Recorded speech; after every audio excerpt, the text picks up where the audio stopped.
चुड़ैल उन्हें देखकर हंसती है।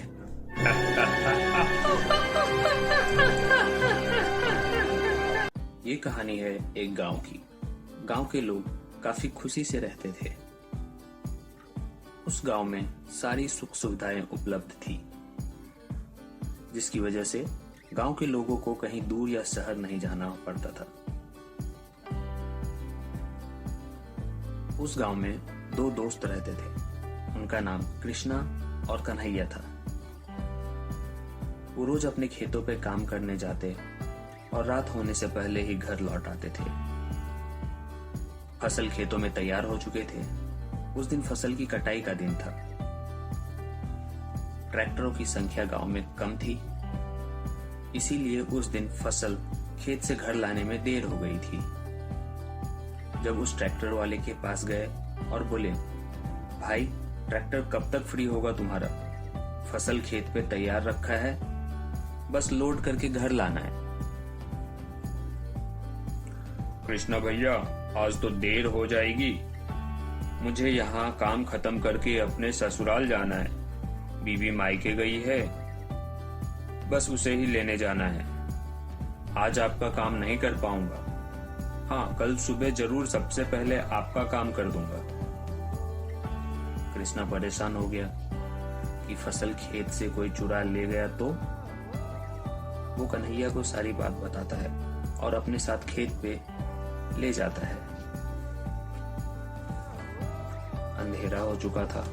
सब गांव वाले अपने अपने घर जा चुके थे। धीरे धीरे अंधेरा घना होता चला गया। खेत से घर की दूरी 30 मिनटों की थी। कन्हैया ने कहा, कृष्णा भाई, इतनी भयानक अंधेरी रात में तुम्हारी फसल कौन चुराने आएगा? चलो घर चलते हैं, सुबह जल्दी आ जाएंगे। कन्हैया भाई, तुम ठीक ही कह रहे हो, लेकिन मुझे बहुत जोर की पॉटी आई है। यहीं नदी किनारे निपट लेता हूँ, फिर चलते हैं। क्या कृष्णा, तू भी ना? ठीक है, जाकर ले। कृष्णा तालाब के किनारे पहुंचता है और पैंट उतारने लगता है।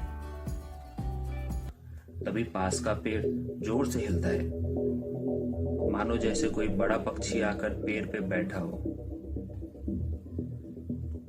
कृष्णा ने इस बात को अनदेखा करना चाहा, लेकिन तभी उसके सिर पर मिट्टी की जैसे बारिश हुई। उसने हाथ में लेकर टॉर्च से देखा तो सच में मिट्टी था। उसने सोचा, कन्हैया भाई उसे परेशान कर रहा है। क्या कन्हैया भाई, पेड़ पे ढेले क्यों मार रहे हो? मुझ पर गिर रहा है। कृष्णा, तू मजाक मत कर। अपना पॉटी निपटा और घर चल, मुझे डर लग रहा है।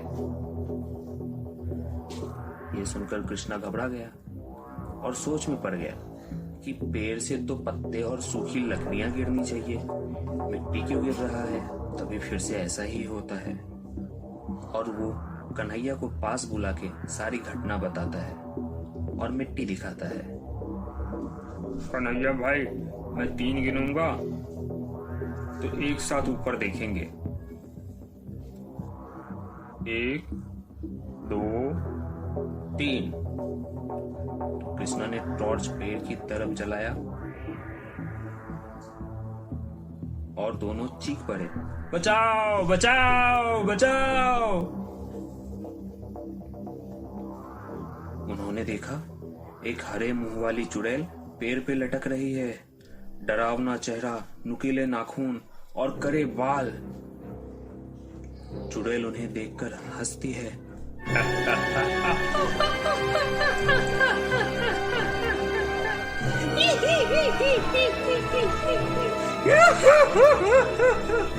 तभी दोनों अपनी जान बचा के गांव की तरफ भागने लगते हैं।